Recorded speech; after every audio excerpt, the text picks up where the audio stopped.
my head on the typewriter. It's about time you woke up. You certainly are a strange mechanism. You suffer things like fatigue, hunger. Every machine needs rest, lubrication. I need something to eat and a beer. All right. But get back as soon as you can. Sure. But what do I use for dough? Money. I need it to buy things. Type me a few winners. Type you what? A few winners. Give me the results of today's races now. Now bet them. That will give me the money I need. Okay. Sit down. I typed the results of the 5th and 6th races at Aqueduct. Blood money 5-1, and fate 8-1.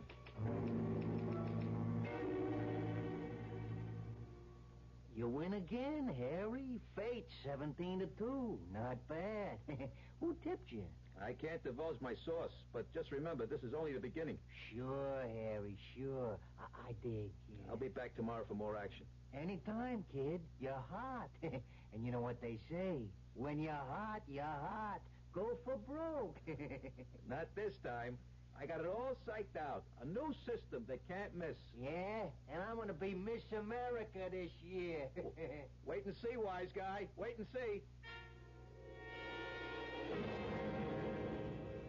It's about time you got back.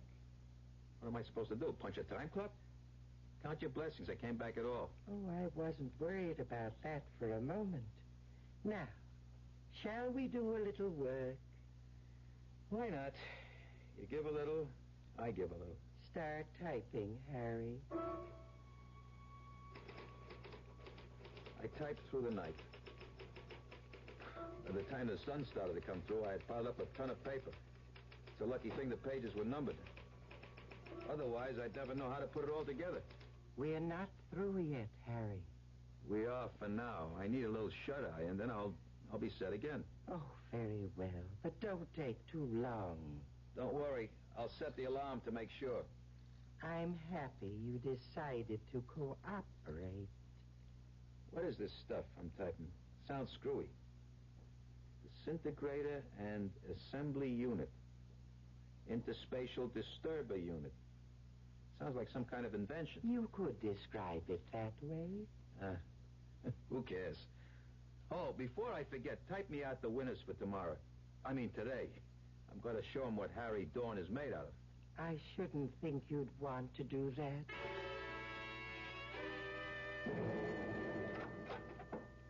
Mr. Gahn, you here? Yes, Harry, still here. Guess what? The card. We swept it. Daily double. 4 exactas and a triple. I had to move around to several bookies before the day was over. They couldn't handle it all. Did you get it? Not all of it. They're going to deliver the rest in a few days. I'm riding high.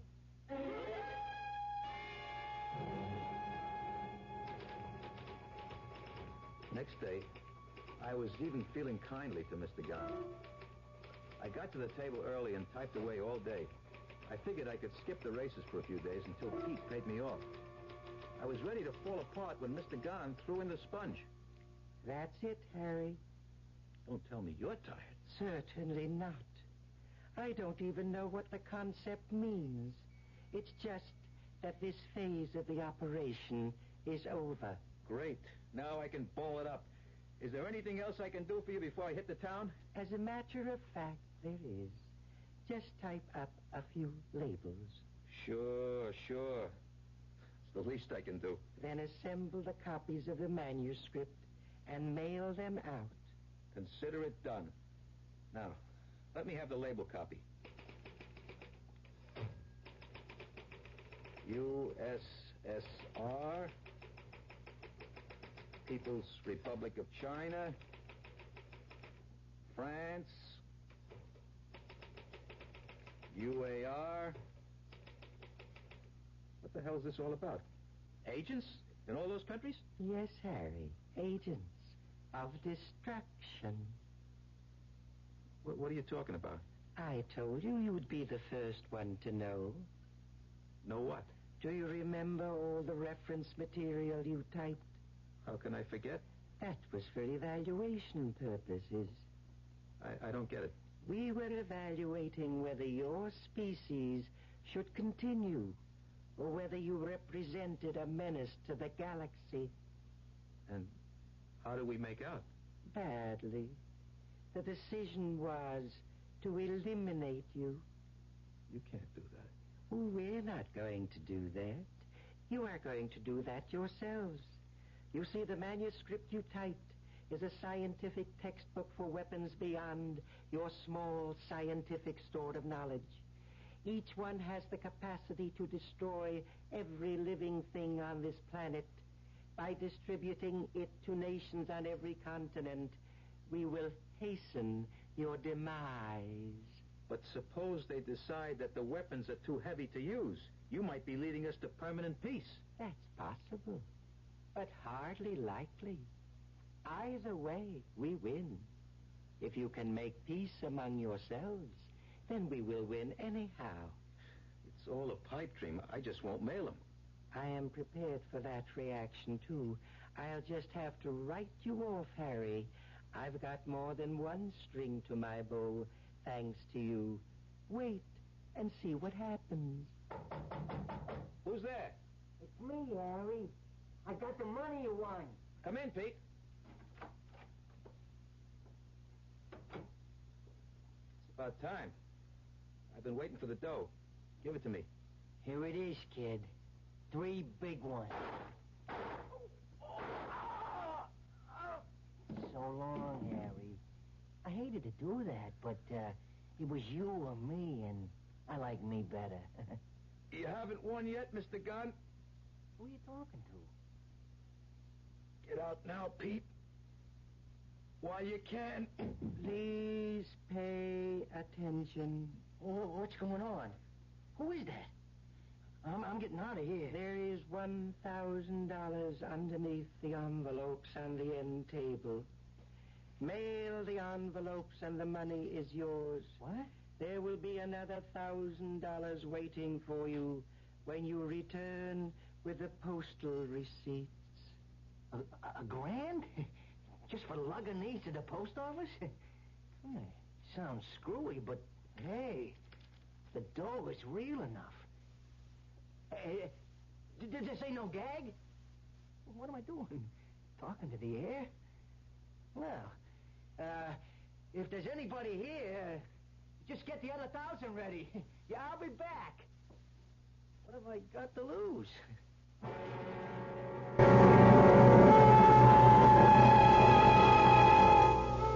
Harry Dorn gave his life in what was perhaps the first unselfish action of his miserable existence.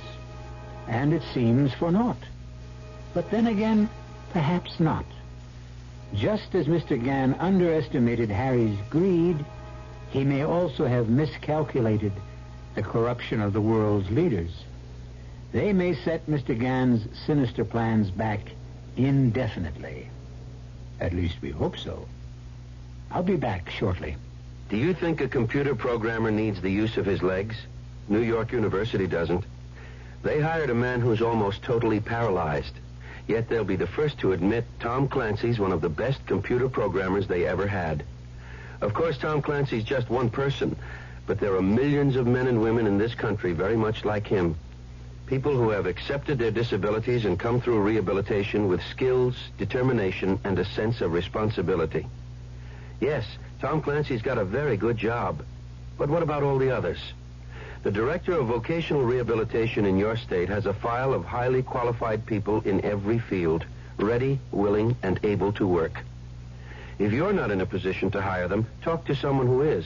And next time there's an opening in your company, ask him to write the Director of Vocational Rehabilitation. His office is in your state capital. A public service message brought to you on behalf of the Department of Health, Education, and Welfare and the Advertising Council.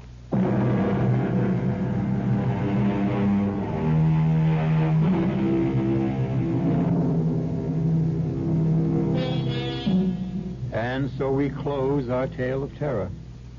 The path that took Harry Dorn across the frontier of fear was a costly one for him. He paid for his moment of greed with his life. But in the final analysis, Harry was only a straw in the wind. His entrances and exits are over. But what of us, the human race? Our cast included Jerry Stiller, Paul Tripp, Bryna Rayburn, and Bob Caliban. The entire production was under the direction of Hyman Brown.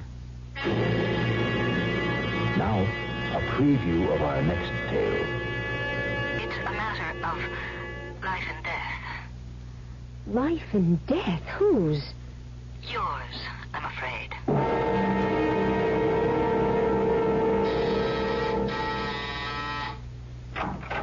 Come in, Miss Patterson. Yes, my credentials. New York City Police.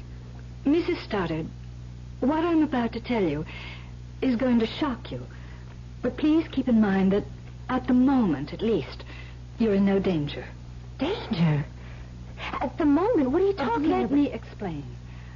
About an hour ago, the body of a young woman, a bride, was found in her home in Shaker Heights. I just heard the bulletin on the radio. Did you? What has that murder got to do with me? She was murdered by your husband. Radio Mystery Theater was sponsored in part by Buick Motor Division and Anheuser-Busch Incorporated, Brewers of Budweiser. This is E.G. Marshall inviting you to return to our Mystery Theater for another adventure in the macabre. Until next time, pleasant dreams.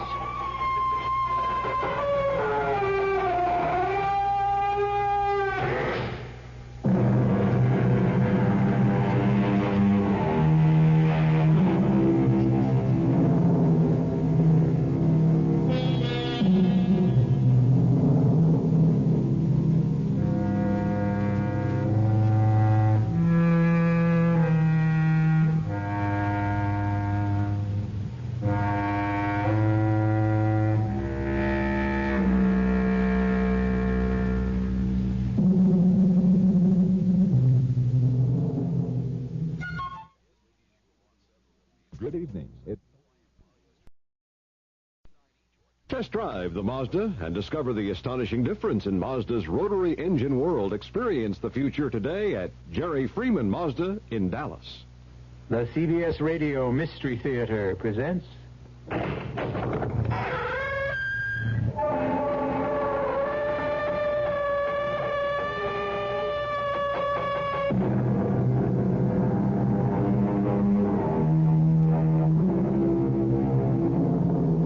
Come in.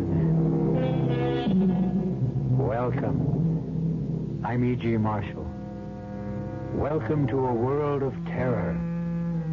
To those of you who have never experienced terror, it is but a word. Quite meaningless, really. Altogether without substance. But to those who have felt its icy touch, it has the same mind-shattering meaning it had for Jane Prentice when Iris Patterson told her... You'll just have to pretend you know nothing about all this. Act like a bride. Like a bride? No, I can't. It's up to you. You're really in no danger at this point. You won't be till you sign the insurance application. I won't sign it. You'll have to. So you don't arouse his suspicions. Oh, and one thing more. Yes? Whatever you do, don't cross him. Do as he says, precisely as he says. Always. Or we may not be able to save you.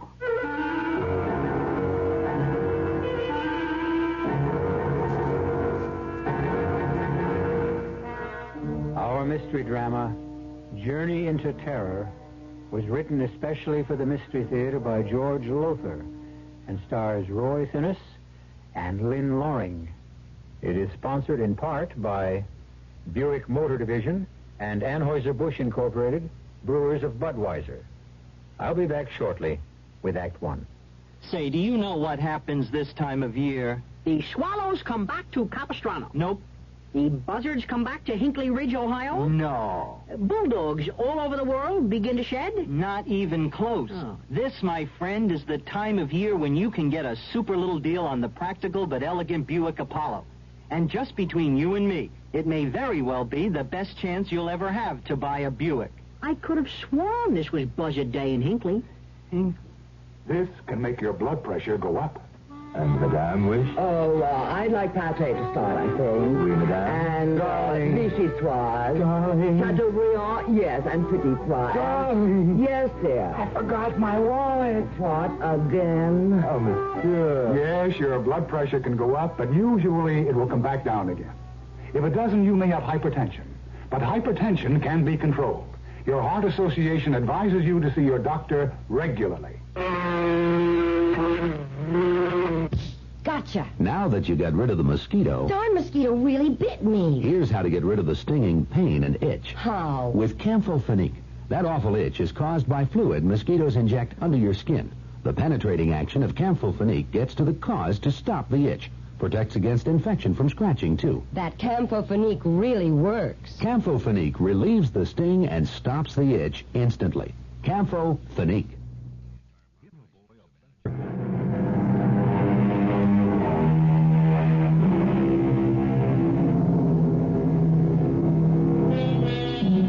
We never know what the morrow may bring, do we? Indeed, what unexpected turn of fate may change our lives within the next hour. The truth is, we may well see but ignore telltale signs which warn us of danger ahead. And when the blow falls, wonder how in the world we could have failed to take heed. Jane Stoddard took no notice of the telltale signs and as a result faced death in a horrible form. I certainly admire the way you're taking the sudden change in our honeymoon plans, Jane. You're a real sport. Nonsense, Tom. Whither thou goest, I will go. To Detroit instead of the Bahamas on your honeymoon? It's not your fault your wealthy client lives here instead of Nassau. Patient, Jane, patient, not client. A very handsome and talented one. Do you have clients, patients, all over the country? All over the world. You mean we're going to be traveling constantly? Oh, no. My practice is mainly in New York, but now and again I'm called into consultation. We'll have fun, sweetheart. You'll see. And now I'd better get a move on, or my patient will find himself another doctor. Will you be long? No, a few hours. Why don't you get out of this hotel and do some shopping? Maybe. But right now, I think I'll just stretch out and rest a bit. Good. And you'll be in great shape for the theater tonight and some dancing later. See you in a few hours, sweetheart. Darling. Bye now. Bye, dearest.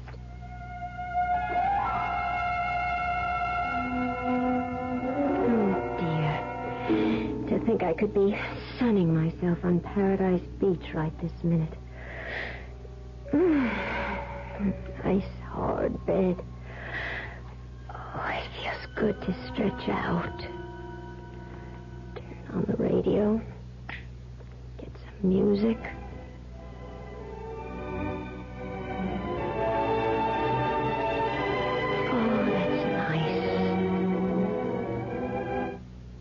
Interrupt for a special bulletin. The body of a woman, a newly married bride, was found less than an hour ago in her palatial Shaker Heights home. According to the police, she had been tortured, then strangled with one of her own stockings. The coroner has established the time of death as having occurred about 48 hours ago. Fine honeymoon.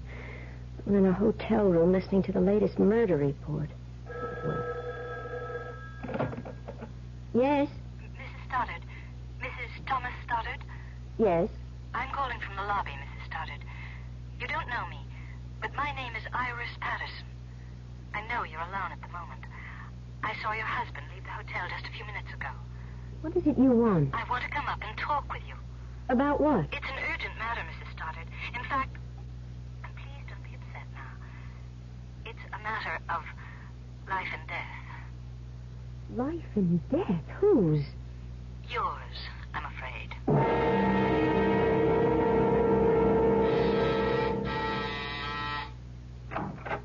Come in, Miss Patterson. Yes, but Iris will do. My credentials. New York City Police. Special Branch Detective Division. You're a detective? Yes. Well, what in the world do you want with me? Mrs. Stoddard, what I'm about to tell you is going to shock you. But please keep in mind that, at the moment at least, you're in no danger. Danger? At the moment? What are you talking about? Let me explain. About an hour ago, The body of a young woman, a bride, was found in her home in Shaker I Heights. just heard the bulletin on the radio. Did you? What has that murder got to do with me? She was murdered by your husband. Here, please, here, let me. No. No, I'm all right. I thought for a moment you were going to faint. So did I, frankly, but I'm all right. Surely you've made some sort of mistake. I'm afraid not. But you must have. Tom, my husband can't possibly be a murderer. No matter what you say, I can't and I won't believe it. I don't blame you for feeling as you do, of course, but perhaps you'll believe me if I tell you a few things about yourself that will surprise you. Such as what? Your first meeting with Tom Stoddard was accidental, or rather appeared accidental. What? Why, yes. I mean, it was. It was in New York City. It was raining. We both hailed the same cab at the same time. And at his suggestion, you shared it. Yes. It happened roughly 10 days, 2 weeks ago. Yes, but how do you know? It's his M.O., his modus operandi, the way he operates. Now, I'm quite sure, for example, that you have no family to speak of, no mother, father, they're dead, no brothers and sisters. That's true. And few close friends. You lived alone, no roommate. You're absolutely right, but I still His don't... victims are always young women who are alone in the world. You see, this helps to make them easy prey. I mean, they're lonely, they yearn for companionship, and are perfect setups for a whirlwind courtship. He swept you off your feet, of course. Oh, he did. Flowers, candy, dinner dates, theater. It was... I was ecstatic, but... No. No, you can't be right. You have made a mistake. A terrible mistake. Mrs. Stoddard, Jane, if I may. Yes. We have made no mistake. For example, what about the insurance policy? What insurance policy? Hasn't he mentioned insurance to you? No. He will. Hasn't gotten around to it yet, that's all, but sooner or later, probably sooner, he's going to want you to take out an insurance policy for a large sum, naming him beneficiary. But it's unbelievable, incredible. It is true, nevertheless. If it is, if Tom is a murderer, if he did kill that bride in Shaker Heights... And a few others. Then why don't you simply arrest him? Because we don't have enough evidence. He's extremely clever. And so far, we've been totally unable to nail him with the goods. That, Jane, is where you come in. What do you mean? We want you to help us nail him with the goods. Me? You could be. The chances you are his next victim. Now, if you consent to work with us, follow our instructions, we can set a trap for him. With me as the bait? Yes. No. I couldn't do that. I haven't the nerve for anything like that. I think you have. And just remember, you're in no danger at the moment. You won't be until you sign your name to an insurance policy. But, look, wait a minute. There's one thing I don't understand. What? Tom wasn't married to that young bride in Shaker Heights, was he? No. Well? He marries his brides for money. Kills others for killing. Oh, good Lord. If you'll help us, just work along with us, follow our instructions, you'll have a better chance of saving yourself than if you don't. What do you want me to do? For the time being, nothing. Except to, well, just act like a bride. In other words, do nothing to arouse his suspicions. I can't do it. I just can't. It's up to you, Jane. Of course. Now, if you feel you can't, well, you can't. But as I said, you're in no real danger now, and you won't be until he brings up that little matter of insurance. Jane, you can do it. You must. All right. Good girl. Now, one thing more. Yes? He doesn't remain long in one place. He kills and runs, you might say. Now, he'll probably suggest leaving Detroit and going somewhere else. If he does, and we're positive he will, go along with him. Don't cross him. Don't ever cross him. One false move could mean sudden death, Jane. Sudden and agonizing death.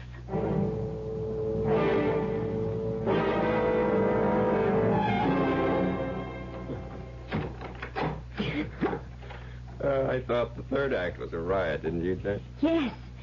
Yes, it was, Tom. I noticed you didn't laugh much, though. Of course I did. It seemed to me the only times you laughed were when you caught me watching you. Tell you the truth, honey, you've been kind of depressed all evening and trying awfully hard to act as if you weren't. Well, to be honest, Tom, I'm just not feeling well. Well, maybe you are yearning for Nassau and the Bahamas. Wishing you were there instead of here. I'm with you, Tom, and that's all that matters. Sure? Couldn't be surer. And anyhow, I like Detroit. I'm enjoying myself. I'm sorry to hear about that. Why? Well, we're leaving for Los Angeles in the morning. Oh? Well, what do you mean, oh? Just, oh. Tom, why are we going to Los Angeles? Another patient? No, I had a call from Greg Benson, a colleague, a friend of mine. He's managing the National Conference for Psychiatrists in Los Angeles. Our head speaker was taken ill, and he can't appear tomorrow evening, and Greg asked if I'd fill in. Oh, well, that's fine, just fine. You're not upset? I said it before, and I'll say it again. Whither thou goest, there go I. And what say we head for bed? Bed? Yeah, bed. You know, that thing you lie on, close your eyes, and go to sleep? I'm not really sleepy. If I go to bed now, I'll just toss and turn all night long. Okay, then. Suppose we sit and talk about our future together. What's to talk about? Well, redecorating our new apartment. You said you wanted to.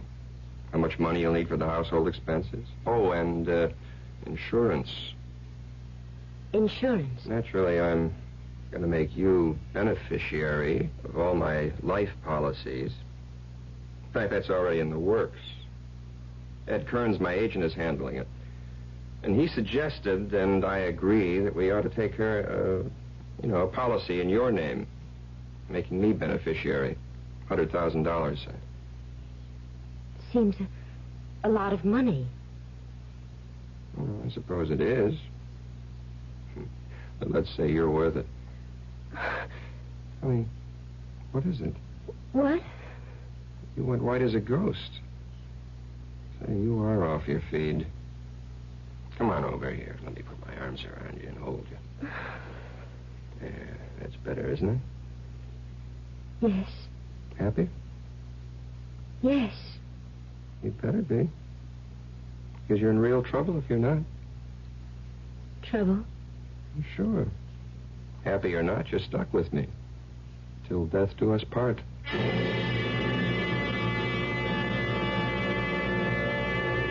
It would appear that Tom Stoddard is not only a murderer, but a murderer with a sardonic sense of humor.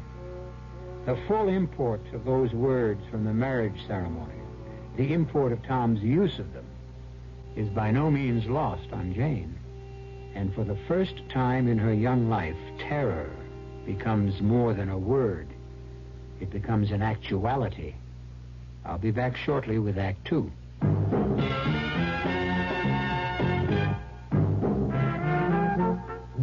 Some beer drinkers have funny ideas about beer. They think beer improves with age, like wine. We'll find a brewmaster, though. You'll find a beer drinker who knows better. The Budweiser brewmaster says it all depends on how beer is aged. Just letting beer sit in lagering tanks makes it older, not necessarily better. That even goes for keeping a case around the house for a couple of months. But there is one kind of aging that's good for beer, the Budweiser kind, beechwood aging. In this kind of aging, something happens. It lets all the flavor of the choicest hops and best barley malt that go into Budweiser get through to you. Sure, it takes more time and trouble to brew Budweiser that way, but brewing beer right does make a difference. Anheuser-Busch, St. Louis. Just because you feel scorched by hot summer weather, there's no reason why you should have to walk around looking scorched. But a lot of irons that are good at removing wrinkles also do a good job of tattooing your clothes with brown spots. Frank Lieber here for True Value Hardware Stores, who have something to make burning and scorching a thing of the past. The new Scorch Spray Steam and Dry Iron by Hamilton Beach. It has a unique fabroscope that signals you when the iron has reached the correct temperature for any fabric, so it can't scorch or burn. It sprinkles on any setting, so you can remove those deep-down wrinkles easily. And it's self-cleaning. Cleans itself through the back and not the vents, so you won't end up with dirt, lint, or chemical deposits on the sole plate. Take the worry and guesswork out of ironing. Get the Hamilton Beach No Scorch Spray Steam and Dry Iron. It's just $9.99 at the True Value Hardware Store nearest your home.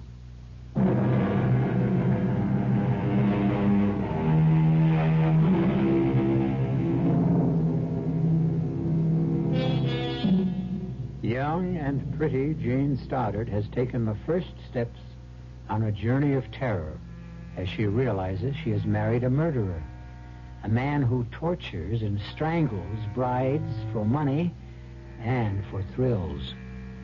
Detective Iris Patterson of the New York Police Department has warned Jane that Tom Stoddard kills and runs.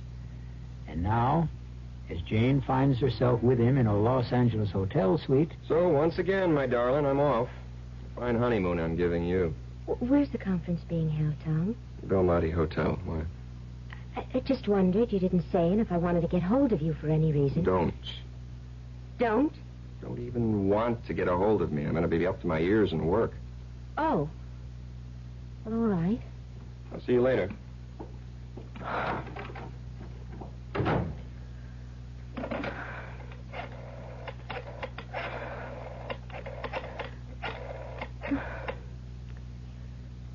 Belmonte Hotel? I wonder if you would tell me, please, in what room the National Conference of Psychiatrists is being held. What? Would you repeat that?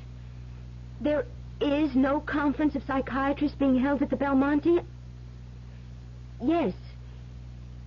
Thank you. That's what I thought you said. Oh, Jane, girl, police or no police, you're getting out of this hotel and out of Tom Stoddard's life right now. Start... Yes?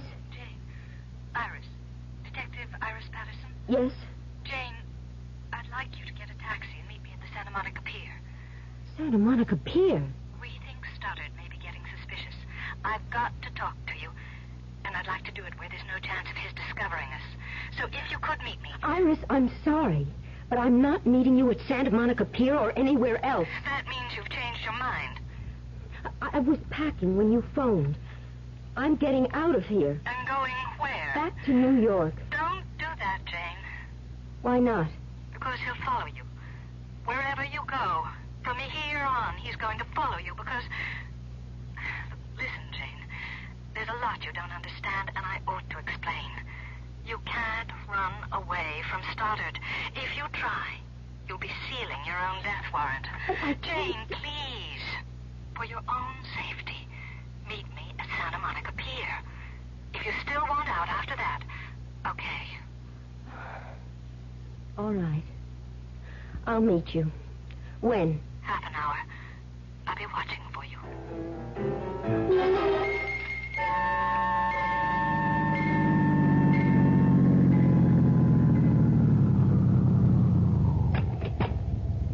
Keep the change, driver. Jane! Jane, over here! Here, Jane! Hello, Iris. Oh, we're safe enough here, I think. Would you like something to drink, to eat? Iris, I've been followed. Someone has been shadowing me since I left the hotel. Of course. That man in the car over there... What do you mean, of course? You're under strict guard. The man in that car is a Los Angeles detective. Oh, I'd forgotten I was being held under surveillance. Oh, well, you feel safer. Much. You're half an hour late, though. What happened? Iris, I'm sorry, but... Well, you won't believe this. I couldn't find the pantyhose that go with this dress. I hunted high and low, and What's the matter? Nothing. Nothing. Iris, there is something. The second I mentioned pantyhose, you got a funny look on your face. Okay. I wanted to keep it from you. No sense alarming you unnecessarily. Jane, there's been another murder. Here in L.A. A bride strangled with a pair of pantyhose after being tortured. No. Iris, that does it. I'm getting as far from Tom Stoddard as I can. Jane, another girl who married Tom Stoddard became afraid of him, left him, and tried to hide from him, and... Well, it took him 2 years to find her and kill her. But he found her, and he killed her. No! The simple truth is your safety lies in our arresting Stoddard with enough evidence to put him behind bars for life. Now tell me, Jane, has he mentioned that insurance policy yet? Yes. Last night in Detroit. He wants to take out a $100,000 policy on my life, with him as beneficiary. You didn't sign anything, an application for the insurance? No. Well, then you have nothing to worry about. Until he asks to sign, you're relatively safe. Relatively? Don't worry. Safe enough. Iris, what did you want to talk about? Well, the next step is getting started with the goods. By this time tomorrow, unless we miss our guests, you'll be in Miami, Florida. What? Where... Now, look, I'm going to lay this on the line, Jane, and I want you to understand clearly what you're in for. Where we want to catch Stoddard in the act. The act of murder? Of murdering you. To be precise, the act of attempting to murder you. He won't succeed, of course, because you'll be surrounded by police. Of course. I mean it. Now, the reason we feel sure he'll be heading for Miami, probably tomorrow, is because that's where the original murder took place. The original murder? Yes, here's the story. You see, nearly 5 years ago, Stoddard fell in love with a gorgeous... well, sex pot, madly in love. They met and they married in Detroit, came here to L.A. on their honeymoon, and then went on to a beach cottage a few miles north of Miami Beach. Why did he murder her? All right, I'm coming to that. Stoddard had to be away for 24 hours or so on business, and he left his bride in the cottage. But then he changed his plans, you see, unexpectedly, and came back to find her with another man. He killed the man first. Oh. Then he spent hours torturing his bride before he killed her. I don't get this. If he killed this woman in Miami, and you know he did, how come he's still free? How come he's not in prison? He was, for more than 3 years. He got off with a reduced sentence on a plea of temporary insanity. I see. Only as we see it, and have every reason to believe, he's still insane. You really mean it when you say if I try to go somewhere he can't find me, he'd still find me? He'd still hound you until he does find you, yes. Then I have no choice, have I? I don't think so. All right, Iris. I'll go along. What else can I do?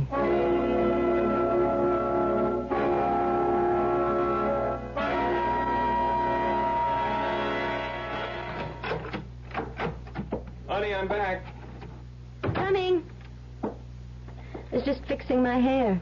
Oh, now you can fix me up with a welcome home kiss. Well, what'd you do with yourself while I was at the conference today? Oh, this and that. I went for a walk, some shopping, sat by the pool. Didn't swim? Too chilly. Tom, how did things go at the conference? Oh, fine. Just fine. Don't you believe me? Of course. What a funny look. Funny look? No funny look. Oh, yes. You looked, well, I don't know, funny. I don't know what you're talking about. Well, to be plain about it, honey, I kind of get the feeling you don't trust me or something. Tom, you're being perfectly ridiculous. No, I don't think so, Jane. Either you're hiding something from me or you're very upset about something. Now, which is it? Well, what is it? Nothing. Honestly, Tom, nothing. Jane, there is something. Now, what is it? Let's have it. Tom, really. Jane, I'm no fool. I know when something's wrong, and something is wrong. Now, what is it? You what? I did want to get in touch with you today. I felt just so awfully lonely, Tom, and I phoned you at the Belmonte Hotel. What'd you phone me there for? To get in touch with you. What else? I wasn't there. What would I have been doing there? You said you were going to the National Conference of Psychiatrists, didn't you? I did. And you said it was being held at the Belmonte, didn't you? No, I didn't. Now, how could I when it was being held at the Beverly Towers? You said the Belmonte. I said the Beverly Towers. Did you try there? Of course not. No, of course not. Well, why should you if you misunderstood what I said this morning? You know what? I think you're fed up with this whole so-called honeymoon, which so far hasn't been any kind of a honeymoon at all. No, Yes, I think so. Now I've got another surprise for you, and this time a pleasant one. You want to hear it? Of course. Well, for the next week, well, the next 3 or 4 days anyhow, I'm declaring a holiday. A patient of mine owns one of the prettiest beach houses you've ever seen, and he's offered it to me anytime I want it. Well, he isn't there, of course. And he isn't. And that's where I'm taking you tomorrow for the duration of our honeymoon. Where is it? It's just north of Miami Beach. And this time tomorrow, you're going to be there. Oh, we haven't been here even a full day. And I've never seen Los Angeles before. We'll come back another time. But we're here now. Oh, Tom, there's so many things I want to do. Visit the movie studios, Disneyland. We could run down to Capistrano. Jane, please. I don't want to argue about this. I mean, frankly, I don't understand your attitude. Here, finally, I can take you to a really beautiful honeymoon spot, and you don't want to go. I don't get it. It's just that... It doesn't matter. We'll go. Of course we will. Unless... You haven't some other reason for not wanting to go, have you? Other reason? Other than wanting to stay in Los Angeles. Why, no. What other reason could I have? That's what I asked you. There's nothing wrong, is there? No, Tom, of course not. You sure? Tom, you're hurting my arm. Well, I'm sorry, honey. I'm sorry. I wouldn't hurt you for the world. Kill you, maybe, but not hurt you. Kill me? Oscar Wilde, I think, said, each man kills the thing he loves. And if that's so, considering how much I love you, sweetheart, you haven't long to live.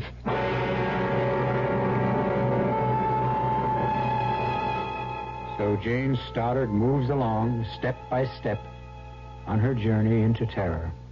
And obviously the end of that journey will be the beach house just outside Miami Beach, Florida. Trapped, caught, and helpless in a web of circumstances beyond her control, Jane has no choice but to continue the journey to certain death. I'll return shortly with Act 3. Excuse me, sir, but do you know what happens this time of year? Right on, pal. I happen to know that right about now a freak blizzard falls on Dumont, New Jersey, and they're snowed in for the rest of the summer. Happens every year. Nope. You see, what happens this time of year is that you can get a particularly good deal on what is perhaps the most luxurious mid-size car on the market, the mid-size Buick Century Regal. Well, what good's a car when you're hopelessly snowed in? Well, that's a point. Spruce and maple trees give us the violin.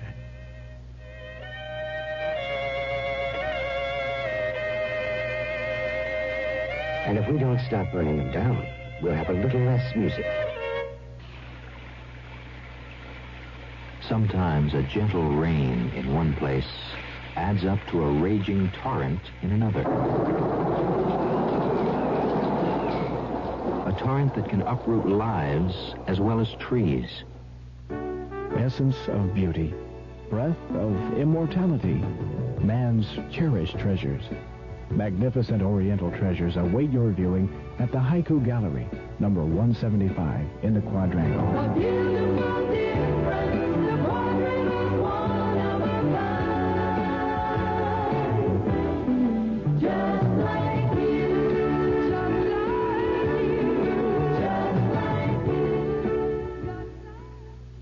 What do you tell a husband who comes home and says, I just don't know about a vacation this year?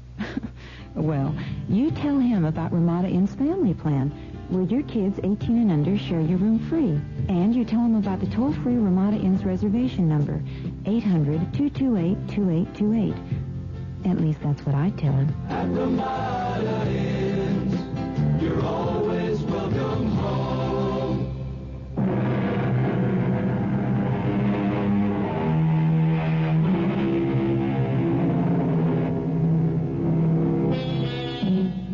How strange, how inexplicable are the workings of fate.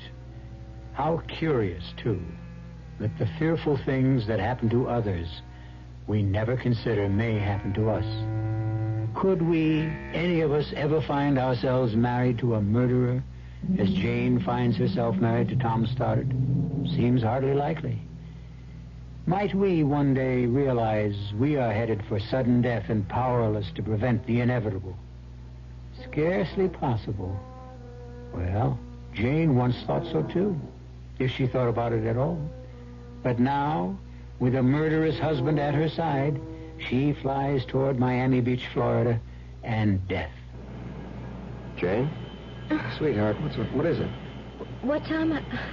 I don't... You seem so tense. No, nervous maybe. Flying always scares me a little. Well, soon landing in Miami, so relax. I'll try. Oh, Kearns, my insurance man, sent me that application in L.A. I got it right here. Application? You know, the insurance policy I'm taking out on your life.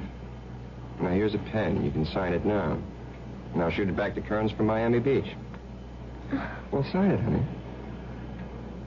Yes, of course. Good. That takes care of that. Oh, mind if I settle back and catch 40 winks? Of course not. I'm going up to the ladies' room. Okay.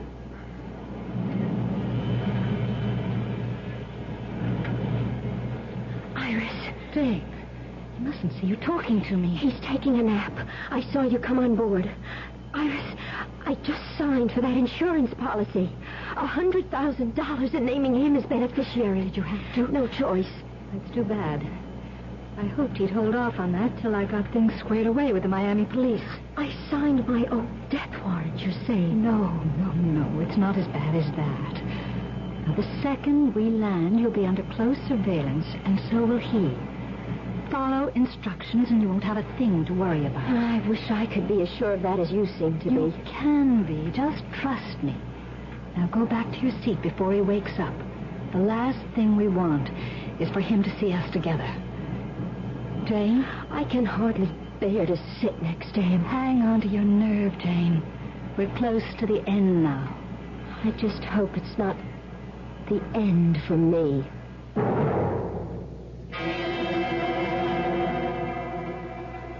Well, what did I tell you? Beautiful, isn't it? Yes, only it does seem rather isolated, Tom. It is. That's one of the things that make it perfect for a honeymoon. That and the beach and the water out there. What more could a bride want? Except, of course, her husband. Tom, please. Jane, what? I'm just not in the mood at the moment, that's all. Well, I was feeling guilty about going off in the boat to fish for a few hours. But since you obviously don't love me anymore... Of course I love you. Of course you do. And I can't blame you for being a bit out of sorts. All this traveling. I've hardly given you a chance to settle down. Well, okay. I'm off to do some fishing. You can be alone for a few hours. Give you a chance to relax. Let's have a kiss for good luck. Okay, be back for dinner. Fish dinner, I hope.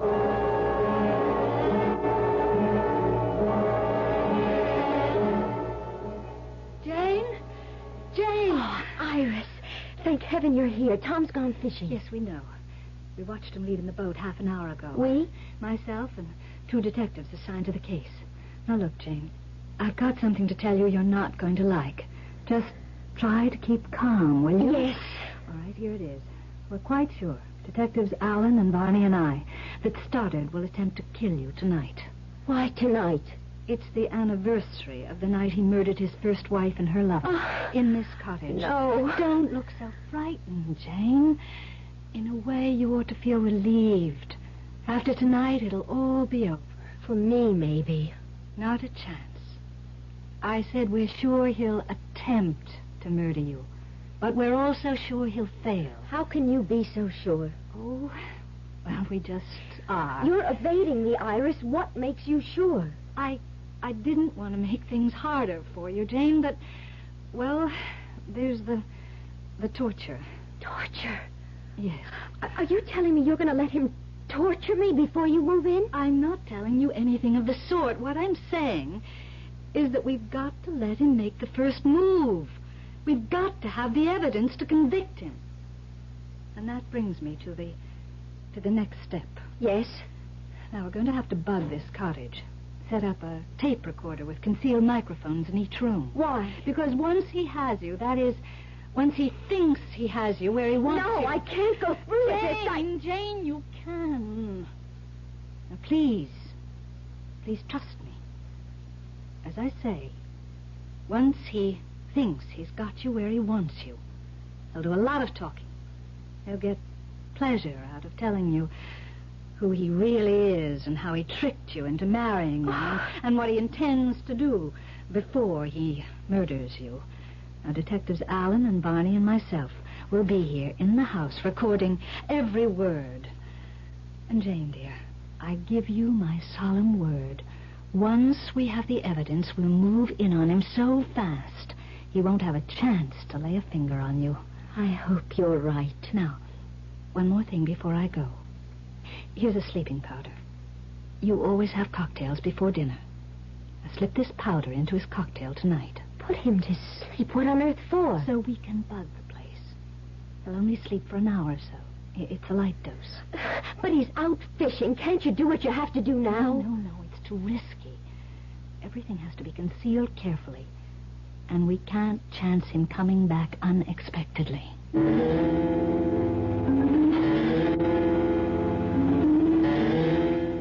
Home as a sailor, home from the sea, without a single fish to show for it. Oh, Tom, no luck? Oh, lots of it. All bad. But you should have seen the one that got away. Well, at least I can drown my sorrow in a couple of dry martinis. You? Yes, I'll mix them. No, I'll do it. You relax now. I've been doing it all afternoon. I may not be much of a cook, as I'm afraid you're going to discover at dinner, but I do know how to mix a dry martini. Well, a dinner is only a dinner, but a good dry martini is a drink. Whatever that means. Well, it must mean something. I'll think about it. Well, what'll we do tonight after dinner? Get a drive to Miami Beach?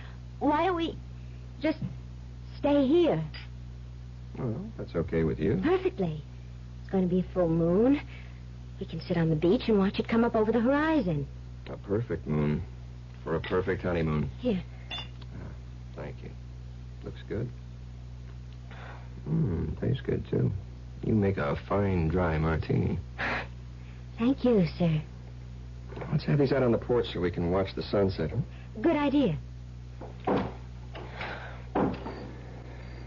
Oh, this deck chair feels good. I'm more worn out from fishing than I thought. You've had a lot of air and sun. That sun was hot and bright.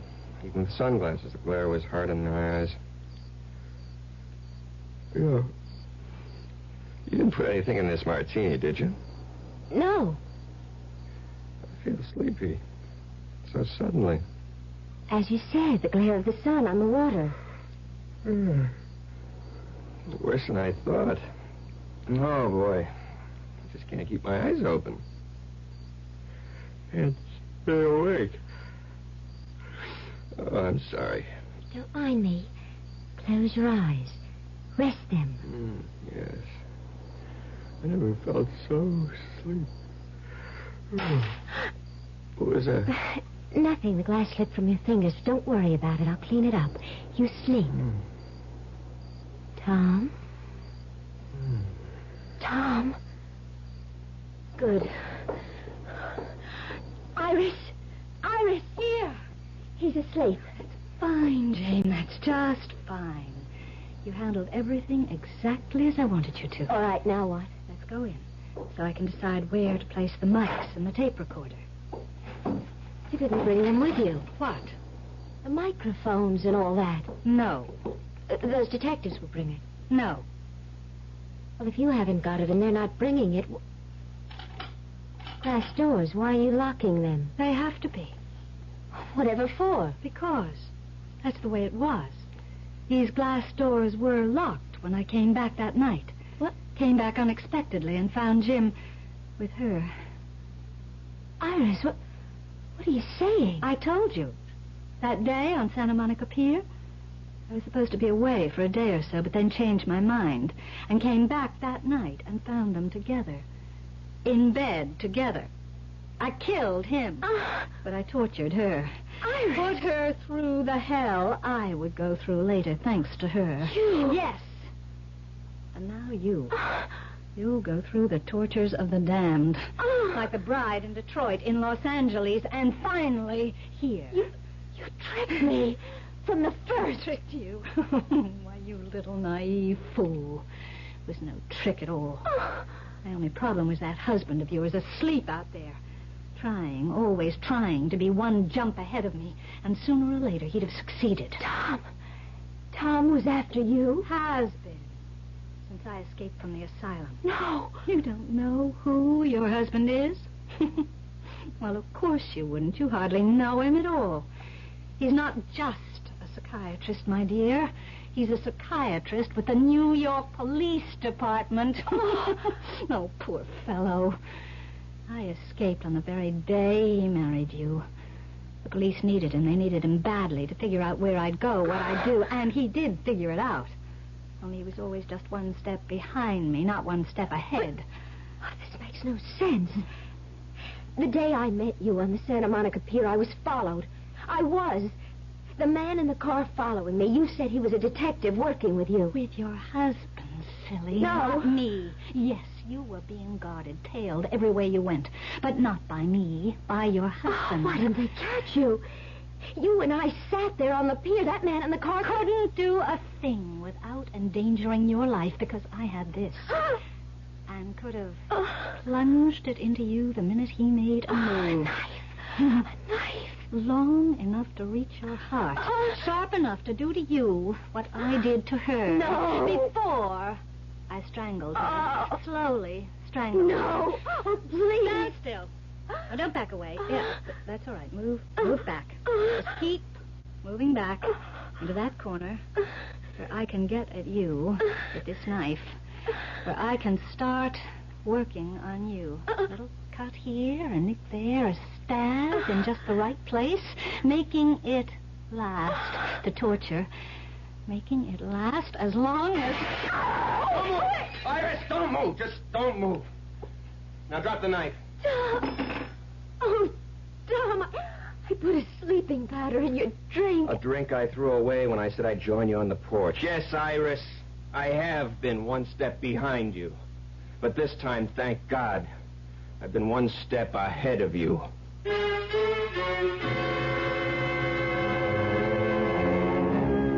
I seem to remember saying that our lives are fraught with the unexpected. Also seems to me that, wrong as I can be at times, this time I was right. Glad I was. Jane Stoddard was only a pawn in the game the fates play. But thank heaven, she remains a living pawn. I'll return in a moment. Who knows how to help you solve your shopping problems? Your Better Business Bureau knows. What with all this oil shortage and all, Mrs. and I talking about having our furnace checked out. I wonder what we should do. I can give you some advice about what to do. Yeah? Who are you? I'm the man from your Better Business Bureau.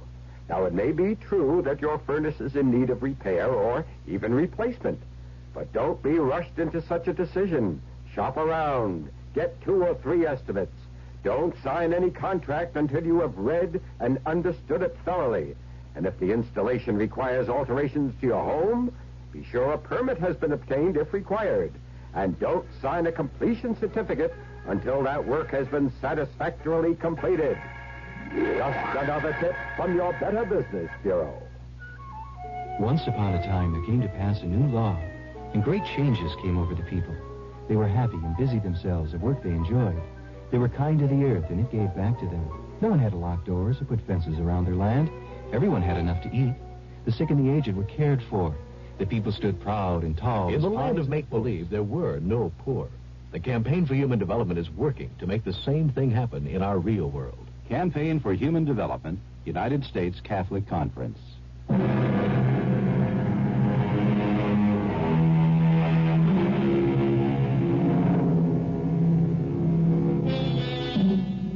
Iris is once again safe behind institutional walls. You'll be happy to know. As for Jane and Tom Stoddard, they're on a second honeymoon. Or maybe I ought to say the first. The other one doesn't count. Our cast included Lynn Loring, Roy Finnis, and Carol Teitel. The entire production was under the direction of Hyman Brown. Now, a preview of our next tale. But I'm not with the police, I swear it. Why all the questions, huh? Why all the nosing around? Ow, you're hurting me. Take it easy. I don't want no trouble in here. Be something. She's got to be. Bess told her I do business in your place, and now she shows up here the next morning. Don't that sound fishy to you? Well, it's funny. Come on, baby. Jim. Jimmy, don't. I was just the statue. Oh, I just wanted the statue. The what? I just used this thing. What's the statue got to do with... Wait a minute. Wait. You're right, Wormer. She's not a cop. Yeah, she's been acting like a cop, but that's not what she is. Please. Oh, please let me go. I didn't mean any harm. Please let me go. No, Please. Sugar, you're not a cop at all. What you are is a nun. Radio Mystery Theater was sponsored in part by Anheuser-Busch Incorporated, Brewers of Budweiser, and Buick Motor Division. This is E.G. Marshall inviting you to return to our Mystery Theater for another adventure in the macabre. Until next time, pleasant dreams.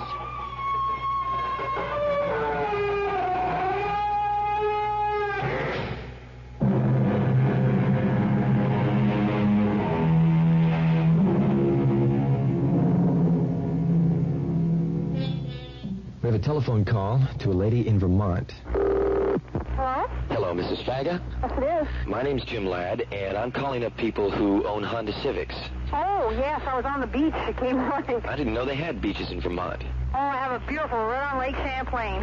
Can the Honda Civic see the lake right now? Yes, it can. We really enjoy the car. We love it, really. Do you really? We're still getting about 32 miles to the gallon. So you've got the 4-speed. And we've got the 4 kids. They all really enjoy it. Everybody does. Mrs. Faga, stardom is yours if you can sing the Honda Civic jingle. Oh, boy. I'm trying to think, Tom. Oh, boy. All right, you're on the air, and people you've never even met are listening. Oh, my goodness. I wish I could sing it. If I knew the tune, I'd sing it for you. Make one up, because we don't have one. Honda Civic is a friend of ours. We enjoy it all the time. Hope to see you on the road. Meet us and shoot and say hello. That's thrilling, Mrs. Faga, and Honda Civic appreciates it. Thank you. All right, goodbye. All right.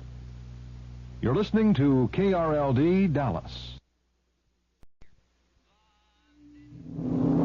This is KRLD Dallas, with more audience than any other Dallas radio station, as reported by the American Research Bureau. CBS News. Former President Nixon was subpoenaed today to testify as a defense witness in the Watergate cover-up trial. I'm Jim Kilpatrick, reporting on the CBS Radio Network. The subpoena was issued at the request of attorneys for former Chief Domestic Advisor John Ehrlichman. Ehrlichman's attorney told CBS News, as far as he is concerned, Mr. Nixon now has the same status as any other citizen, and predicted that the former president would probably be under examination and cross-examination for some time. Ehrlichman is one of the 6 defendants accused of trying to cover up the original investigation of the break-in at the Democratic National Headquarters called Watergate. Republican members of the House Judiciary Committee have prepared their draft report on impeachment. The Republicans contend there was no persuasive impeachment evidence against the former president until his own disclosure last week. The minority report differs from the majority version, saying only that Richard Nixon joined in an ongoing conspiracy to obstruct justice. The majority report says Nixon directed the Watergate cover-up from the beginning. The question now is what to do with the report. Democrats favor some type of full House action, giving the information more status than just a routine committee report. Representative Charles Rangel of New York. The president, through his resignation, has somehow left some small vacuum in the record that we are prepared to leave for history. To that extent, I think it's very important to realize that a vehicle must be found for our report to be accepted as the factual situation in which the president left the office, as opposed to his statement that he was only guilty of bad judgment and erosion of his political base. Democratic Congressman Charles Rangel, a member of the House Judiciary Committee. More CBS News after this. Hards Mountain announces the no-flea guarantee. We're so sure our flea-killing collar kills any flea on your dog or cat, we'll give you an unconditional money-back guarantee. If not satisfied, write Harts, Harrison, New Jersey. The Harts flea-killing collar, the collar with a no-flea guarantee. Get the Harts flea-killing collar immediately. We guarantee you'll never see an itchy flea.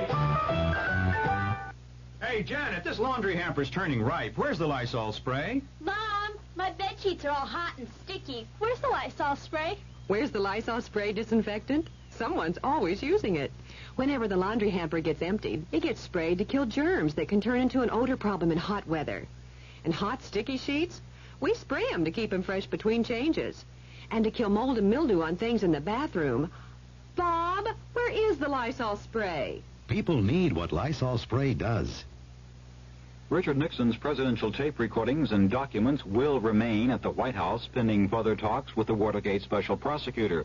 Yesterday, Nixon's former Watergate attorneys, J. Fred Buzzard and James St. Clair, ruled that the Nixon materials not yet subpoenaed or made public were his own property, presumably to handle as he wished. That apparently is now not the case. Today, in what White House officials described as a related development, President Ford asked for the resignation of White House attorney J. Fred Buzzard. Buzzard will be replaced by Mr. Ford's former law partner, Philip Buchan.